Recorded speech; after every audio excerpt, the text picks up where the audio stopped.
तब नंदी शिव जी के पास में आकर बैठ गया। एक लोटा जल आज नंदी ने देवाधिदेव महादेव के चरणार बिंदु को समर्पित किया, भगवान शिव के चरणों को समर्पित करा।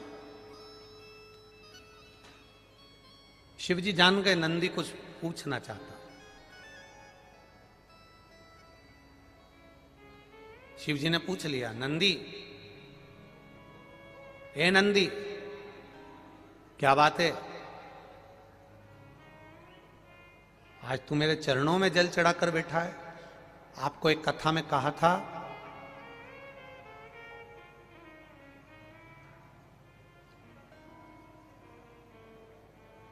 कभी ये शिवलिंग है, ये गोल जलाधारी है, ये सामने चरण है। करें दर्शन सबने। ये दो सामने जो चरण है, इसके बीच में सुख सुंदरी है। कभी कभी विशेष कोई अवसर आए,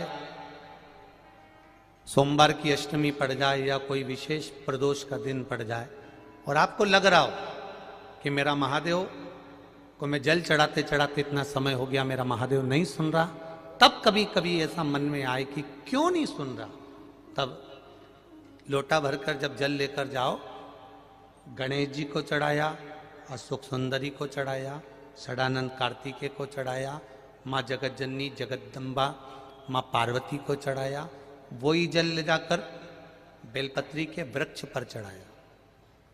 शिव जी को अर्पण नहीं कर पाए। और सरल भाषा में समझ लो इसको,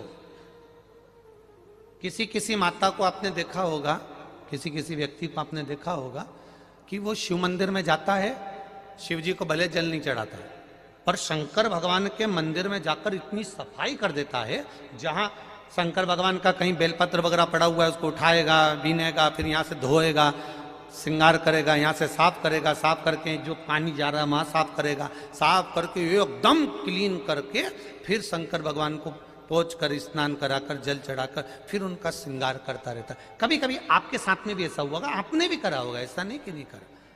कभी कभी सब दूर सफाई के बाद शिवलिंग की सफाई करना भूल गया या शंकर जी के शिवलिंग पर जल चढ़ाना भूल गया, जल चढ़ाकर आ गया। अब आ तो गया, पर चिंता देवाधिदेव महादेव को लग गई। मेरा था, भक्त था, उपास करता था, शिवरात्रि का व्रत करता था, पशुपति व्रत करता था, सोमवार सावन के करता था, 16 सोमवार करता था, पर आज इसको ना जाने क्या हो गया कि ये मेरे ऊपर जल ना चढ़ाकर सब दूर जल चढ़ाकर चले गया। देवाधिदेव माता पार्वती जी से कह देते हैं, सुन पार्वती, अगर कोई भूलवश भी मुझ पर जल चढ़ाना भूल जाए और तेरे हस्त कमल पर जल चढ़ा कर जाए, तो पार्वती जितना फल मैं प्रदान करूं उससे दुगना फल तुझे प्रदान करना है। यह शिव कह रहा है। और इसका प्रमाण कहां पर मिलता है? इसका प्रमाण मिलता है महाभारत में, इसका प्रमाण मिलता है श्रीमद् भागवत कथा में। भीम, दुर्योधन और जरासंध तीनों ने तप करा। तीनों बैठे हैं अलग अलग शंकर भगवान का भजन करने के लिए, और तीनों शिव जी का भजन कर रहे हैं, तीनों शंकर भगवान का गुणगान कर रहे हैं, तीनों शिव जी का तप कर रहे हैं। और तप करते करते करते करते करते करते भीम को लग गई भूख, चले गया भोजन करने। जैसे ही भोजन करने गया तो कुछ खाने का तो मिला नहीं, केले के पेड़ पे से केला लिया आया, छील छील के खाकर फेंक दिया, बैठ गया।